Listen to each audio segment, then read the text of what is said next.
ay kausa kung pag-umangkon nga nagtan-aw sa salida sa Netflix ng bata na tanan ko, kumusta man ang imong gitan-aw nga movie. Ingon siya nga, kabati man sa ending angkol, no? Nindot man tatong sinugdanan, bati man kayo ang ending, way ayo, no? So, mao ba, no? So, sige lang. Nung ako sa iya, siya, okay naman hinuon. Hibaw namang direktor anak tanan. Bata pa kayo. Nga na iyang pagsabot, no? Sa atong pagkadungog sa mga pagbasa karon dunay mga yung nato kabaliktaran ng mga nanghitabo towards the end of his reign, si Hari Solomon nga sa sinugdanan sa iyang pagkahari gidaig sa kadaghanan, gani ang Ginoo nahimuot man kaniya, munang gihatag kaniya ang kaalam nga walay makatupong si bisan kinsa nga binuhat, no? Ang iyang gipangayo unta kadto raman, no? Ang katakos diha sa pagdumala sa mga tao o kaalam sa pagkasayod sa unsay maayo o dili maayo, no? Apan unsang pagkahitabo nga towards the end nahulog lamang gihapon diha sa tawhanon o kalibutanon nga mga paghaylo kaniya. Ang dakong kasagmuyo sa Ginoo ngadto kaniya nga nagsimba na hinuon siya sa mga Dios-Dios sa iyang mga asawa. Talagsaon nga kinabuhi, dunay giingon nga duna siya'y 600 wives o 300 concubines, no? Unya nagsimba siya sa mga Dios-Dios sa iyang mga asawa. Gani duna pay iyang gibuhat usab nga templo alang sa Dios-Dios sa iyang asawa, no? Talagang maayo, dili maayo mo gamit og word nato karon nga mga kirida o sa Binisaya nato dunay ingon nga mga kabit, no? O unsa ba diha, no? Mo nakapasagmuyo kaayo sa Ginoo nga sukwahi kaayo sa kinabuhi nga gipuy-an sa iyang amahan nga si David. Nga si David nahulog usab diha sa tawhanon kalibutanon nga mga paghaylo, apan sa katapusan naghinulsol o nibalik ngadto sa Ginoo o ibalik ra gihapon kaniya ang bendisyon ug panalangin sa Dios. Apan sa bandang katapusan ang Dios namulong kang Hari Solomon sa pag-ingon, langkaton ang tibok mong gingharian apan dili tanan, kundi na may usa ka banay nga mahibilin kanimo tungod sa akong alagad nga si David, no?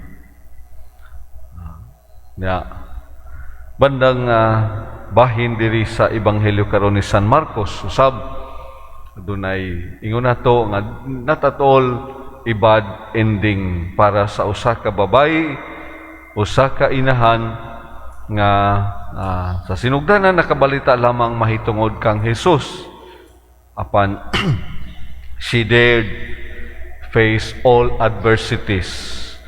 Giatubang niya ang tanan nga mga kalisod o mga babag o nakaduol gayud siya sa atong Ginoo. Nagpakiluoy nga unta tabangan siya sa iyang anak nga giyawaan. Bisan pa man kung dunay balakid gihapon nga gipadayag kaniya sa atong Ginoo nga dili maayo nga kuhaon ang pagkaon sa mga anak o gipakaon sa mga iro kay nasayod si Jesus para kang kinsa o unsa ang iyang misyon nga gisangon kaniya sa Dios Amahan apan tungod sa pagka mapabsanon sa maong inahan. Bisan gani sir ang mga iro ilawom sa lamisa makakaon man sa mumho sa kabataan. Tungod niini si Jesus mingon kaniya, tungod sa imong gisulti makapauli ka na. Ang yawa migula na gikan sa imong anak, no? Unsa man ang gisulti agi pamulong sa babayi, bisan gani ilawom sa lamisa makakaon man sa mumho sa kabataan. Ang mga kabataan, no, nagpadayag lamang kini sayang hugot nga pagsalig ug sa tumang pagkamapaubsanon. Wala man koy laing gipangayo sir, no, kundi ang imong kaluoy lamang ang imong kaayo, no? Bisag sobra na lamang igo na kana, no, alang kanako, no? Tungod niini na ayo ang iyang anak nga giyawaan, no? Sayang pagpauli, hikaplagan niya nga ang iyang anak wala na diha ang yawa, no? Not at all a bad ending. In the first reading, murag dili maayo ang ending sa maong istorya. Dito sa Ebanghelyo sa laing bahin, naghatag natog dako nga kalipay, paglaom o kadasig nga angayan usab nga sundon.